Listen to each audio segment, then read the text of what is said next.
You're listening to The Secrets of Star Trek, where we discuss the hidden layers and deeper meanings found in all the Star Trek TV series, movies, and more. And today we're discussing the original series episode, A Taste of Armageddon. I'm Dom Bettinelli, and joining me today on the panel are Father Cory Sticha. Hey, Father Cory. How's it going? And Jimmy Akin. Hey, Jimmy. Howdy, Dom. Folks, be sure to stick around to the end of the show. We've got lots of listener feedback. And folks, remember to like The Secrets of Star Trek on our Facebook page, facebook.com/StarQuestMedia. Retweet us on Twitter, where we're at SQPN, and be sure to leave us comments wherever you find us. And I want to tell you about another show on the StarQuest Network you're sure to enjoy called The Secrets of Middle Earth. And you can find that wherever fine podcasts are found or at sqpn.com/Middle Earth. So, Jimmy, can you give us a recap of this episode of Those Old Scientists? This week, Captain Kirk and the gang rock on up to a planet named Aminiar 7 to establish diplomatic relations. But they receive a message telling him to stay away. Kirk wants to take that message seriously, but Ambassador Robert Fox, the Federation's guest idiot of the week, is there to insist that he go ahead and make contact. When Kirk and the landing party beam down, they discover the Aminians have been at war for 500 years with Vendikar, another planet in their solar system and not a snack machine company.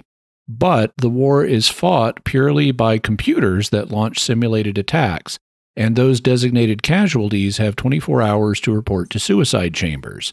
This has so sanitized the war that the two planets have had no reason to end it after all these centuries. To create a direct threat to our characters, a simulated attack is made on the Enterprise, and everyone on board is declared a casualty. The Aminians try to trick the crew down to the surface. They also try to hurt the ship with sonic disruptors through the vacuum of space, but the shields hold, and Scotty refuses to take the shields down. Ambassador Fox idiotically beams down to negotiate and is promptly escorted to a suicide booth. So he quickly learns his lesson and becomes a positive character. Meanwhile, Kirk and the gang have been destroying suicide booths and causing problems for the Aminians. Eventually, Kirk makes contact with the Enterprise and orders Scotty to kill everyone on the planet and render it uninhabitable in 2 hours' time. Scotty agrees to do so. And it's not a trick. Then, Kirk and Spock manage to destroy the computers that the Aminians use to wage war, forcing them to look a real war with the Vendikarians in the face. Kirk suggests that they negotiate peace with Vendikar instead. Ambassador Fox offers to stay and help the negotiations, and soon he reports that negotiations are underway, with the prospect of peace looking hopeful. The end. Father Cory, your overall impressions? Well, this wasn't too bad. I mean, I almost get the feeling that this is where the creators of War Games, the movie War Games, got their idea. I mean, there's certain things that seem very similar, except for this is real, where, okay, computer says you're dead, so you're dead. We destroy you. It wasn't bad. I mean, it was little dull at points, but it was a good episode. I enjoyed it. Jimmy, how about you? Yeah, I enjoyed it. It was fine for early Trek. It's kind of a Twilight Zone episode where you take a premise that, could sound logical and carry it to an extreme, and then have our characters come in and smash it all up. Mm-hmm. This is, a continuation of the trope or stereotype that Kirk likes to destroy civilization controlling computers. Last time we talked about an original series episode was Return of the Archons, which Kirk also destroyed the civilization controlling computer. And that wasn't how they aired. There was Space Seed was in between those two, but it was still pretty close in time that they did it. It's interesting that they decided to do these two episodes, two stories so close. That shows you how they're getting desperate towards the end of season 1 for scripts. Because they actually really did try things and would say things in script development like, we just did that recently. We don't want to do the exact same thing again. Right. And here that's probably why they put Space Seed in between them, to create a little bit more distance between the two planet running computer Kirk destroys them plots. Right. Because these were produced we're doing production order. So Return of the Archons and Taste of Armageddon were produced one after the other. And you're right. That's probably why they put Space Seed in there. Like, let's get a little break from that and have a megalomaniac instead. I really like Kirk's attitude through most of it, not the genocidal aspect, but the like he's got this, bureaucrat who's giving him orders, and he realizes his hands are tied, and he's, at one point he says, "We're going in, gentlemen, peacefully, I hope, but peacefully or not, we're going in," and it's just this very, almost fatalistic attitude, but he's going to do his job. And I really like that about Kirk. Well, even at the end when, he destroys the computer and, it seems like he's trying to be genocidal, he's kind of basically playing a calculated bluff. Because he knows he's got the ambassador there who, of course, is going to jump in and want to mediate a deal. Right. And he recognizes that probably both sides are thinking the same thing here.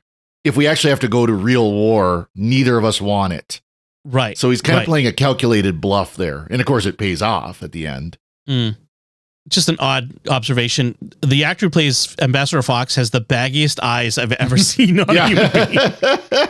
Yeah, but if he wasn't guest idiot of the week, this, from Starfleet, we wouldn't have had the first use of the term United Federation of Planets, which we have in this episode. Yes, that is true. That is this is the first reference to that. He also refers to Federation Central, which I think is supposed to be would in the future be the Federation Council. That would be like interchangeable. That, yeah. He also, as you mentioned, in the first half of this, he has basically a single emotion, arrogance, and a single defining feature, stupidity. But he does get the opportunity to redeem himself later on. So that's good. Unlike some, he not only redeems himself in terms of coming to recognize the truth of the situation, he plays a constructive role. Right. He's a useful character by the end, whereas a lot of guest idiots stay idiots and sometimes die. Yeah. And even if they do get shamed into recognizing the truth, they don't go on to make a useful contribution. Right. Yeah. He realizes when, he's captured and they're dragging him to the interrogation or the destruction booth, disintegration chamber. He has a real change of heart. And he realizes, well, maybe this Captain Kirk guy ain't so bad after all. And he knows what he's doing. and so he meets up with Spock shortly after that, and Spock's talking to him about it. And he says, "I've never been a soldier, Mr. Spock, but I learned very quickly." Okay. It is an effective scene where they're trying to shove him into the disintegration chamber. And he's objecting. Strenuously. He does get his aide killed in the process. I know, as they're going through corridors having a gun battle, his aide, who doesn't even have any lines, gets zapped, and they just leave him there to die in the corridor. He just kind of crumples in a corner, Yeah, I have to say, Kirk is Kirk in this one. In when they first beam down, I love the set where they beam down is like in this outdoor, and there's this like wall behind them, this sort of textured wall, and everybody is fascinated by this wall when they beam in. Like the actors just don't know what they're supposed to be doing until the Armenians show up, and so they turn and stare at the wall. I just think that's hysterical.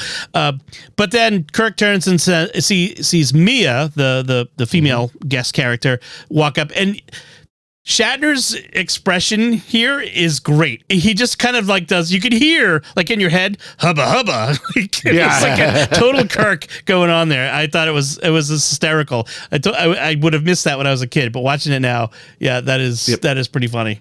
By the way, Mia was played by Barbara Babcock, who's probably most well known for Dr. Quinn, Medicine Woman. But she was also on Hill Street Blues. Right. She did several guest spots in the original series. This is not her first or last. She was 29 in this. I like to look up their ages. People in the past looked older than they do now. So just kind of wild. So that they have this computer war, and Anan, who leads the council of the, I kept wanting to call them Armenians, but it's Emenians. He says 1 to 3 million civilians die each year in this war with Vendikar, this third planet in the system, which is a former colony. So it's just like a Mars-Earth war in a sense. And so 1 to 3 million are being shoved into these disintegration chambers every year. And it's been going on for 500 years, so that's 1 billion people. Right. And in this one attack that happens in this episode, 500,000 people. So like half of the years that like this is a major attack that quote unquote attack that happens here. It's kind of wild to think about. Like you can see, and Spock points out, there is a kind of logic in this. Like, sure, you're going to have a war, but war is so destructive. You lose civilization, you lose, infrastructure. This is much more a civilized way of having a war, but there's still a real cost to it. And yeah, this is something that has been explored elsewhere and actually in human history. Not with computers because we didn't have those before now, but there have been ways of like, how can we resolve a war in a way that is less bloody? And one of the classic ways of doing that is war by champion.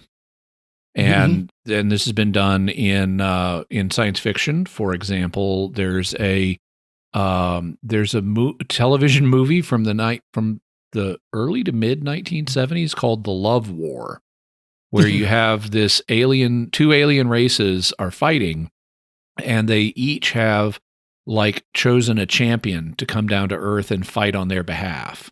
And the alien from the good civilization is like falling in love with this human woman. And at the end of the movie, she totally stabs him in the back. She's actually an extra enemy champion that they snuck in and are cheating. But you see this in real life, in human history as well.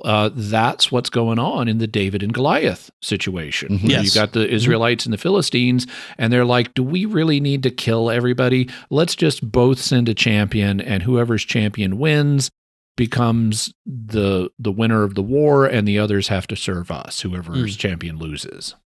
Japan had this with samurai. They would often have battles where the champions would go out and meet each other and determine the outcome, because why get lots of people killed? Just have our champions meet. And I can appreciate what they're trying to do with their computer war, but it is going to have the effect that they run the risk they're going to so sanitize the war, they're going to have no impulse to end it, and more people will die as a result of it going on longer. Right. Unfortunately, although you might be able to scare people who really hate each other and have been at war for 500 years into a peace, that's not a guaranteed outcome. Even because what a lot of groups do is they call temporary ceasefires. So we just had an outside agency come in and disrupt our war that we've been pursuing for 500 years and we're both extremely committed to. Let's arrange a temporary ceasefire until we can rebuild our computer systems and get that back online. Yeah. Right. Yeah, that's entirely possible that would come about. I mean, that's what Fox's job is there, right? After that is to ensure that the temporary ceasefire becomes a permanent ceasefire, and because we never get told what the issues are that are at stake in the war. And do they even remember after 500 years? Are those original factors even at play? And they did say that the other planet was a colony of this planet. That Vendikar was a colony that then rebelled against its original home planet. Right. So if anything, you could call it a civil war or War of Independence. Yeah, War of Independence. And at this and again, after 500 years, that's probably a pretty settled, civilization of its own that you wouldn't want to reintegrate anyway. I mean, we've been independent from Britain for 250 years. I mean, that's half that time. And they're just waiting their time. They're very polite out there, but they're just waiting for us to not pay attention, and bam, you got a king again.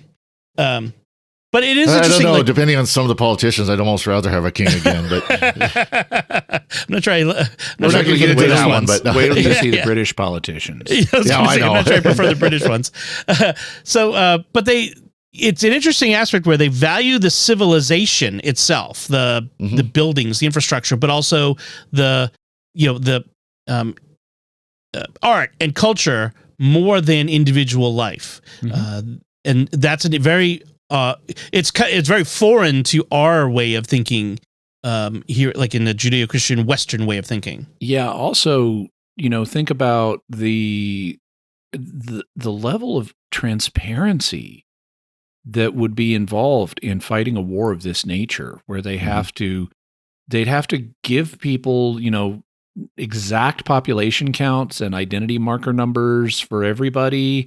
And they'd have to give them the plans to their buildings so they could calculate damage and who would die in which building collapse in the simulated attack and stuff like that based on where they were at the time. It's like, this is an amazing amount of transparency. Also, clearly very foreign to our American history with war, which, because they had not this, but something in this direction back in the late 1700s, where you would draw up firing lines and march your firing line at each other and let them start firing at each other. And Americans are like, let's hide in the woods and kill the other side as effectively as possible. Right. So there's no cheating going on in this war. Yeah, right. David Gerrold, he was one of the scriptwriters for Star Trek, not this story, but other ones. But he said that the whole numbers, the 500,000, the calculation of the numbers was a sort of a sideways reference to Vietnam, the Vietnam War, and the body counts that would be on the nightly news, which was a new phenomenon for war in the American experience of war. That if you look at the context in which this episode would have aired, that's the context, that Vietnam War on the nightly news context. One character I think that's interesting in this is Anon 7. He's the head of the Armenian Council, and he is morally interesting because in a way he's kind of like Claudius from Hamlet. Because Claudius in Hamlet is a morally complex character. I mean, yes, he killed the king and took the king's wife for himself, so he did bad things, but he also prays to God and is torn by what he's done and stuff. And there's this moment where Hamlet sees Claudius praying. Claudius is Hamlet's uncle, and he sees Claudius praying, and he's like, oh, I so want to kill him, and I could do it right now. But if I kill him right now, he might go to heaven. Which is like the coldest thing ever. It's like, I'm going to wait to kill my uncle until I'm sure he's going to go to hell. Yeah. But which doesn't really say great things about Hamlet's moral state. No. This isn't love your neighbor. But Anon 7 in this is he's got moral principles.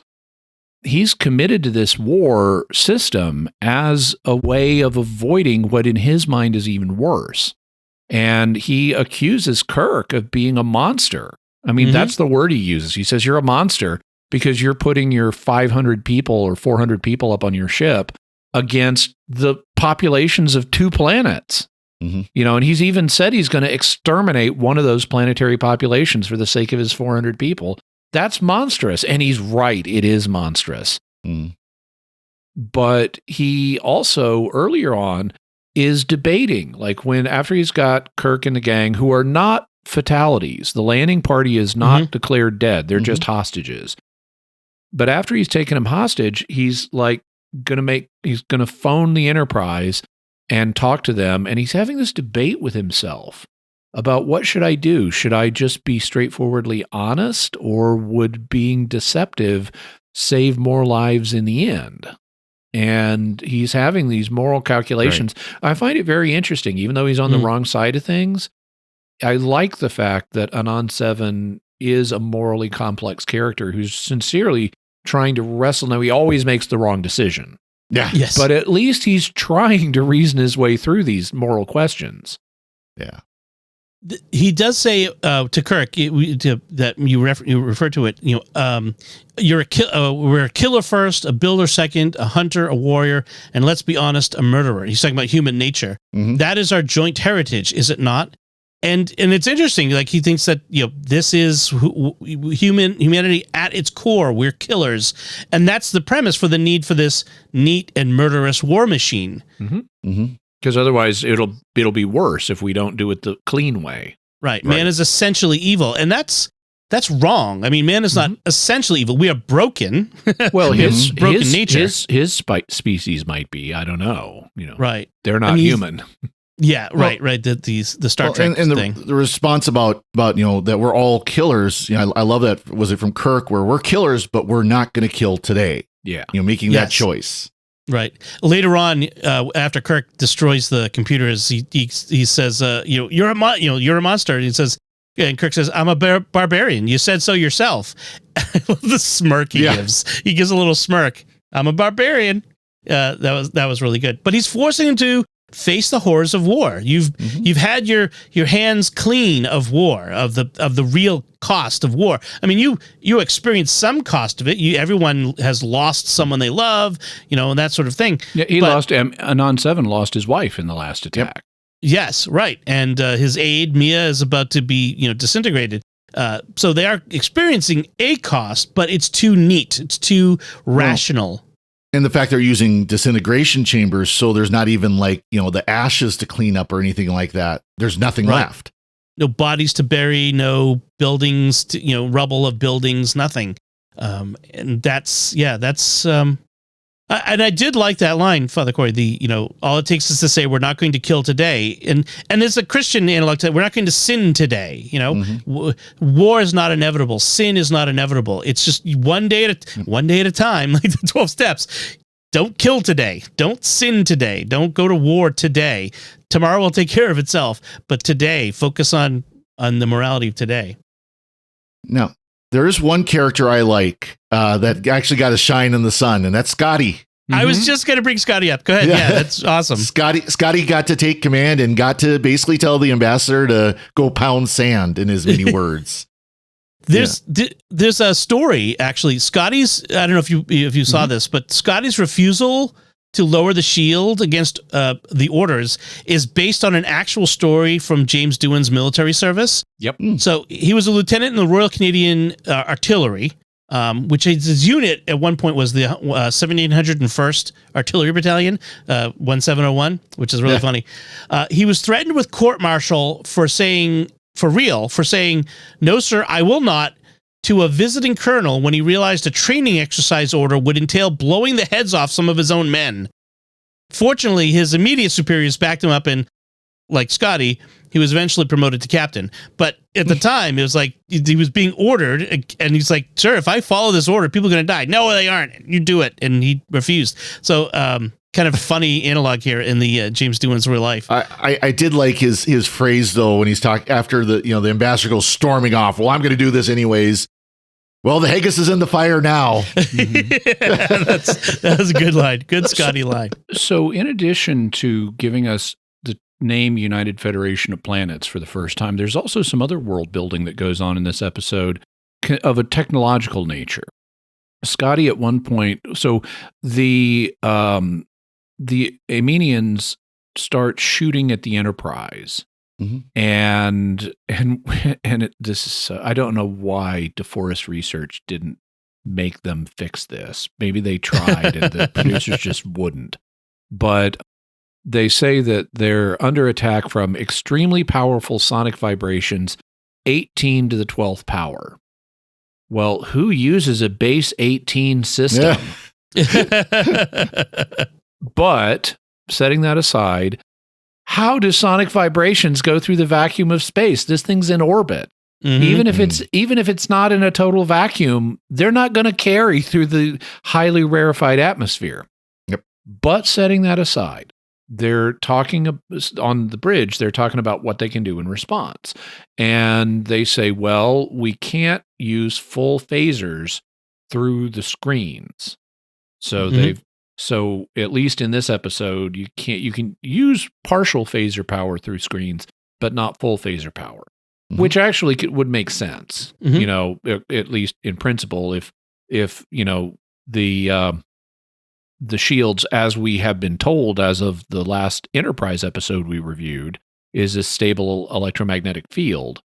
Well, the phasers are electromagnetic in nature too, and so you could see why shields would block that. On the other hand, he says he could treat them to a full spread of photon torpedoes. I guess the torpedo would, even though photon torpedoes are also electromagnetic, because photons are the particles, or the force-carrying particle for the electromagnetic force. I guess the torpedo would go through the shield before detonating. Well, that's the whole question. Are photon torpedoes just packets of energy, or are they mechanical physical devices, which we've gone back and forth with in Star Trek? Yep. Well, we've seen McCoy and Spock do surgery on one, and it was a mechanical device. Right. So maybe mechanical things can go through the shields. Yeah. But Scotty is adamant, I'm not taking the shields down because that's what's stopping their sonic vibrations. Mm-hmm. And the next thing you know, Ambassador Idiot Fox beams down to the planet. And it's like, okay. Right through the shields. Right through the shields. And so I guess that hadn't been established at this point. But that's true. Later on, that's the most significant thing about the shields, is you can't beam through them. Right. I do like that Scotty also doesn't fall for the Kirk deepfake from Anon 7. He gets it. Yeah, I like that. He has the computer now in real life. I would think we would have voice recognition software running constantly. Yeah. In the 23rd century to avoid deepfakes because they would be so easy. Well, even the idea of back then thinking of a deepfake. Yeah. The idea that they could have a device where he's speaking and what you hear over the comms is this other person's voice. And you could detect it. Yeah. Yeah. And that's great. And I like that. They as soon as they get off the phone, Scotty's like, computer, run that through voice analysis. Is that really Kirk? And it's like 90% chance it's not. Mm-hmm. Right. And it's like, good, points for that. Yep. Scotty also had a couple other good lines when Fox says, diplomacy, gentlemen, should be a job left to diplomats. And Scotty says, diplomats, the best diplomat I know is a fully activated phaser bank. It's like, you go, Scotty. You know what else? It just struck me as similar between this and Return of the Archons. So like they both involve a computer that's running a planet to its detriment that Kirk destroys. But they also both begin with a lost ship that visited the planet in the past. Because the Archon visited Beta 3 like 100 years ago and was lost, hence Return of the Archons. Yep. And in this, we're told that the starship USS Valiant came here like 50 years ago. Yep. And was never heard from again. And we find out on the planet that that's because it got declared a casualty. Right. So just like the crew of the USS Archon all got absorbed or killed, the crew of the Valiant all got suicide boothed. Right. Yep. That's the implication is, or got blown out of orbit one way or the other, when they refused to beam down. Presumably they didn't have the shields that the Enterprise has now to protect it. They polarized the whole plating and it didn't work. The whole plating. The Spock also gets a few moments in this one. He gets to say, like I mentioned before, he does say there's a certain kind of logic to the way the Amenians and the Vendicarians have set up the war. And Anan says, "Oh, I'm glad you agree." And he says, "Oh no, logic does not, just because it's logical doesn't mean I approve. Doesn't mean it's the right thing to do." Which is a nice moment to say that logic is not the same thing as morality. So I like to hear that from Spock. He also does two things that were just memorable to me from childhood that I've always remembered from this episode. One is he does a mind meld through a wall. Yep. Mm-hmm. Yep. And consistent with, every other mind meld we see, he needs to be in physical contact with the person. And here he acknowledges that it may not work, but he's willing to try it. And it works. Yep. He gets the guard that's guarding them to open the door.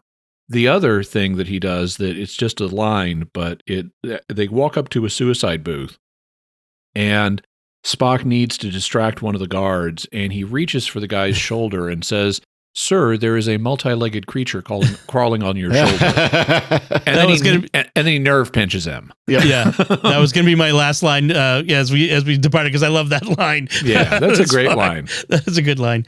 Of course, this is funny where they're still Vulcanians, not Vulcans. Yeah, Vulcanians. Yeah.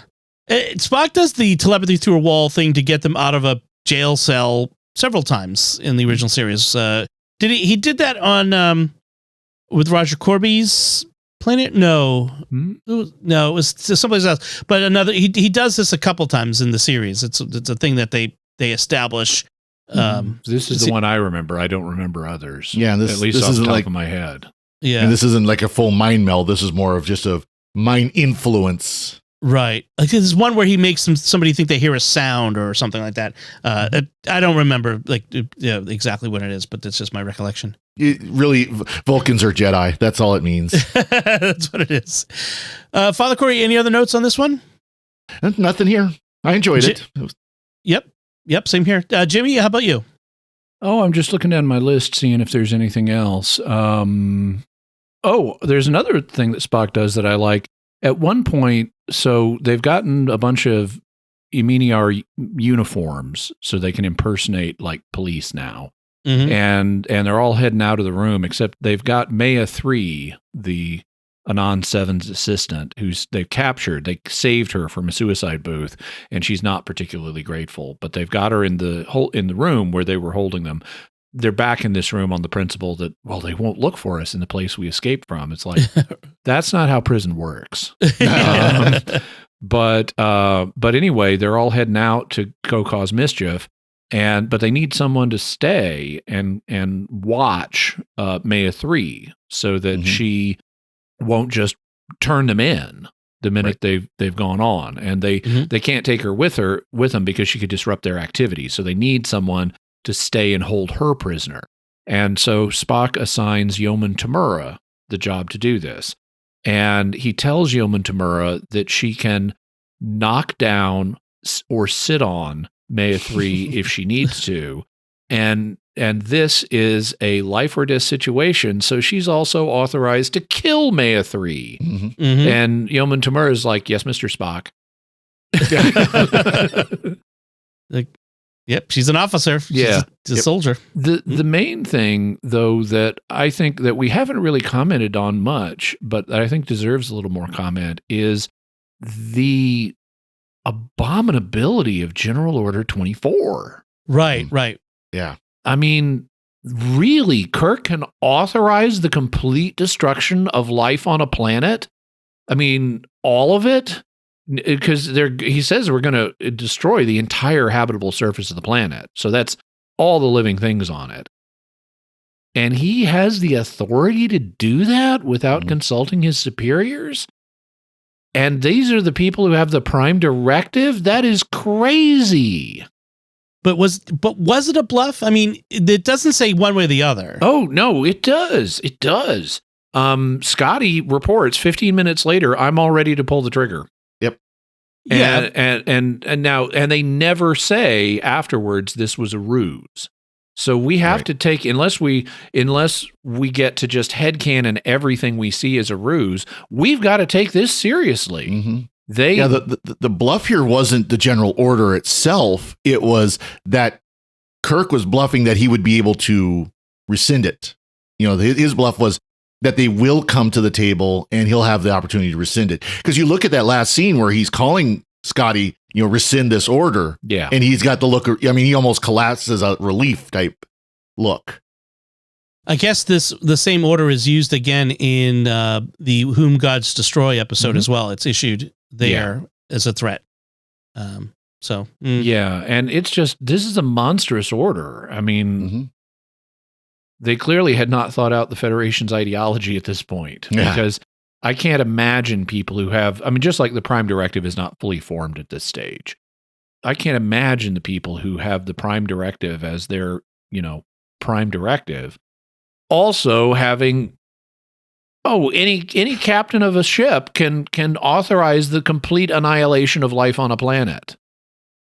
Right. Yeah. I mean, in a sense, it parallels the, use of nuclear force, nuclear weapons that a captain of a nuclear, ballistic nuclear submarine would have, because they're out. I mean, we've had movies that explore this idea where you're out of contact, and if something were to happen, you were to lose contact with the National Command Authority, you have authority to retaliate, so that it's a retaliatory balance of power sort of thing. Yeah, but notice the conditions on that. Only if you lose contact and cannot reestablish it. In which case you can presume that a war has already begun. You're not authorized to start one on your own. Right. And here it's just, wow, Kirk is going to genocide these. He's going to do a genocide here. Right. It's not a balanced response. I mean, it's a response to the attack, but it's not a balanced response. I mean, you could have told Scotty, target all of the military infrastructure, target military targets only, but this is hit everything, just wipe the surface clean. Yeah. That is morally unacceptable. Anon 7 was right. Kirk is a monster. Only a monster could give that order. Yeah. Now, at the end of the episode, after they take that off the table, there's some interesting rationalization that goes on the back on the bridge, where McCoy and Spock are talking to Kirk about his actions, and Kirk says that an actual attack, because he broke their computer, and so they're not talking about General Order 24 anymore. They're talking about him breaking the computer. And Kirk rationalizes that by saying, well, I broke the computer, and an actual attack wouldn't have killed any more people than if they do an actual attack now, it's not going to kill any more people than one of their simulated attacks. The difference is it would end their ability to make war because it'll destroy all their infrastructure. They won't be able to make war after a devastating actual attack. So from that perspective, even what he did destroying the computer, even if they don't make war, even if they don't make peace, I should say, it's going to end the war for them after just one attack that will kill no more people than their next simulated one would have anyway. And that's all reasonable, but just like Anon 7 is trying to be morally reasonable, and he's talking about what will serve the greater morality, Kirk's doing that too, and they both make the wrong decisions in the end. Yeah. I mean, was it wrong to destroy the computer, or no? Wrong it's not wrong to destroy General Order 24. Wrong to General Order 24. These people. Okay, I just want to be clear. Yeah. That you would think that would be reserved more for this. If this enemy comes and attacks the Federation, they will wipe out the Federation. Therefore, this captain is in the position to stop it. Right. Some all-powerful entity that they've encountered on a planet, which we've seen them run into time and time again. That would make sense in that case, but not here. So interesting. Yeah, you're right, Jimmy. You're right. It is monstrous. All right, so that is our discussion of the Taste of Armageddon, and we do have some listener feedback. This comes from our recent discussion of Star Trek Insurrection. First comment comes from the Sage of Rakaseka on YouTube, who writes, "What? You mean you guys didn't like the humorous writing for Data commenting on Riker's beardless face? Smooth as an android's, well, the rest." I want to point out, I thought it was funny. And in the episode, I did mention that I thought it was funny, but so maybe you guys didn't, but I thought it was. It was cute. Yeah. It was indifferent. I was indifferent to it. Okay, it's my sense of humor, which is pedestrian, I know, but it's still my sense of humor. Luis in Arizona writes via email, "Listening to your recent episode regarding Star Trek Insurrection, I was reminded of a pet peeve of mine regarding Star Trek. As a former naval officer, it makes me hit the overhead, that's the ceiling to all you landlubbers, whenever they refer to the captain's yacht. It's not a yacht, it's the captain's gig. The name goes all the way back to the British fleet. How they miss this is beyond me. Also, captain's gigs don't have names of their own. They simply bear the name of the vessel they're attached to. As such, the captain's gig for the USS Enterprise would simply say USS Enterprise, a minor annoyance in a franchise I otherwise love." Well, okay, so let me play both Angel's Advocate and Devil's Advocate here. Angel's Advocate, everything you said, I'm sure is absolutely true. Devil's Advocate, this is 400 years in the future. The Enterprise is a cruise ship. It is not a cruiser. A cruiser is a military vessel. This is a cruise ship. I mean, it has all these amenities on it that are way beyond what you would find on a cruiser. And as a naval officer, you know what a cruiser is. So if I understand, if you think about what would happen to a captain's gig that is traveling on a cruise ship, it's going to effectively be upgraded to a captain's yacht. And also, it's 400 years from now. They can give names to things and language changes. As one of the resident ship geeks, I will mention, I'm sure that in a production meeting, somebody in the staff, who probably was a naval veteran, brought it up, and someone said, "We can't name it a gig. That sounds weird. Let's call it a yacht. That's a much cooler sounding name." Yeah. So that's that. As far as naming, and if that person was from the South, they might have said, and had not been a naval officer, it's like, yeah, a gig is what you use to kill frogs. Let's not go, we're not going gigging for frogs. Also, they started naming shuttles way back with the Galileo 7. So, naming the smaller auxiliary vessels is being around wrong shuttle. I was going to say they started naming shuttles way back with the Enterprise, the very first training shuttle. Well, right. The when you put them out of order of production. Yeah. So, I get it, but this is beyond a captain's gig. This is a much larger auxiliary vessel that has, So. And in the post-scarcity, splendiferous luxury 24th century, it's going to be. Yeah. And I'll just spare the whole argument of how this shouldn't be a Navy because they're not on the water, they're in space, therefore they're in air or above the air. And no, they're not in the air. We'll scare all either. that argument. I said above the air. But it's a ship. Anyway. They are the solar aircraft. They are the Space Force. Yes. Yeah, they are Space Force. We could argue that Star Trek versus Stargate for a while. And Air Force versus Army or Navy. Yes. Navy. Yes. Mark Gillies of 1970 on YouTube writes, "I didn't like any of the Next Gen movies. I love the series, but probably will never watch any of the movies again. I think Patrick Stewart got too much control. He wanted to be the action hero, and the movies had to focus on Picard kicking butt. That was not the Picard of the series, and I didn't enjoy it in the movies. Picard, Data, and the rest was how they handled the movies. Picard and Data and the rest, I think is how we intended that. Fan fiction idea, the story of a Federation mother whose son is dying and can only be saved by the regenerative powers of the rings of the Briar Patch. She's been told they're on the verge of having the cure and then told they can't heal her child because space hippies need to live forever. The end."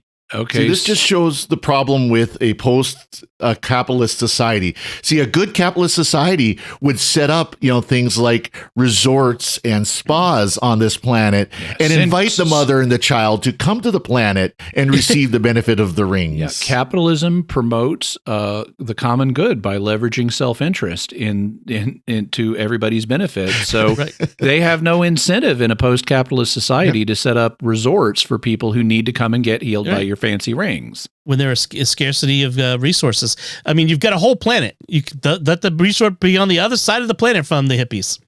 Also, in other words, insurrection would have been great if Ferengi were involved instead of the Federation. That actually would be amusing. Well, and there was a cut scene with Quark visiting their planet. He should have been scouting it for health spa locations. Exactly. On the first point about Patrick Stewart getting too much control in the Next Gen movies, that might explain what happened to the first 2 seasons of the Picard series. I was just thinking that. Yeah.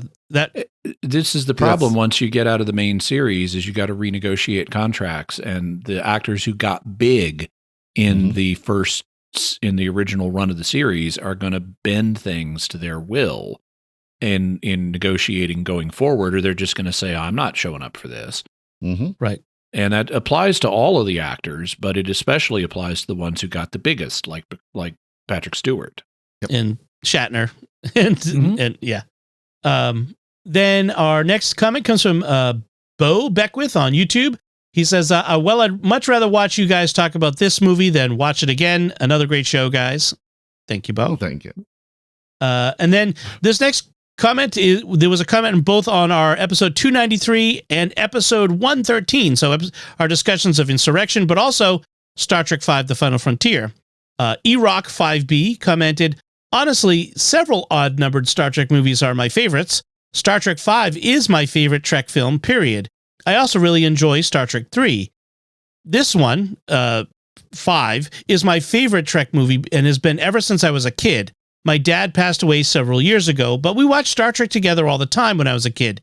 We laughed at all the dumb jokes in this movie, Star Trek V. It's not the perfect film, but it means a lot to me. I respect that. As I mentioned in our review, I saw this in the theater with my dad, who later passed away as well. So, condolences. Yeah. As way back when we were talking about becoming Star Trek fans in, I think, our first episode, I talked about how I got into Star Trek watching it with my dad in reruns. And so, even like all of the original series stuff, even the cheesy episodes still mean something to me because they remind me of my dad who passed away last year. So I understand and agree, Iraq, love what you love. Yep. I'm never against people loving what they love, even if I don't particularly like it. You love what you love, and there's no shame in that.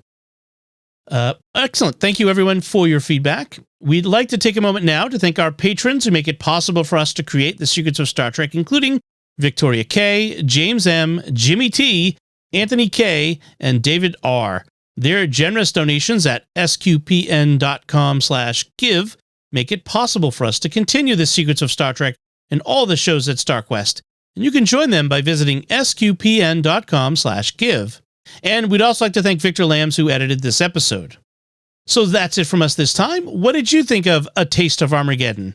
It would go better with a little more salt. Let us know by commenting on the show at sqpn.com/trek, our Facebook page at facebook.com/StarQuestMedia. Send an email to trek@sqpn.com or visit our Discord community at sqpn.com/Discord. You can leave a comment and watch The Secrets of Star Trek in video on our YouTube channel at youtube.com/StarQuestMedia. We'll be back next time when we'll be discussing the animated series episode, Mud's Passion. Until then, Jimmy Akin, thank you for joining me and sharing The Secrets of Star Trek. Well, thank you. I just got a text message saying that I've been declared a casualty, but everybody else, live long and prosper. Oh, well, next time it'll be just Father Cory and I. Father Cory, thank you as well. Thank you, Dom. And once again, I'm Dom Bettinelli. Thank you for listening to The Secrets of Star Trek on StarQuest. Remember, the haggis is in the fire for sure.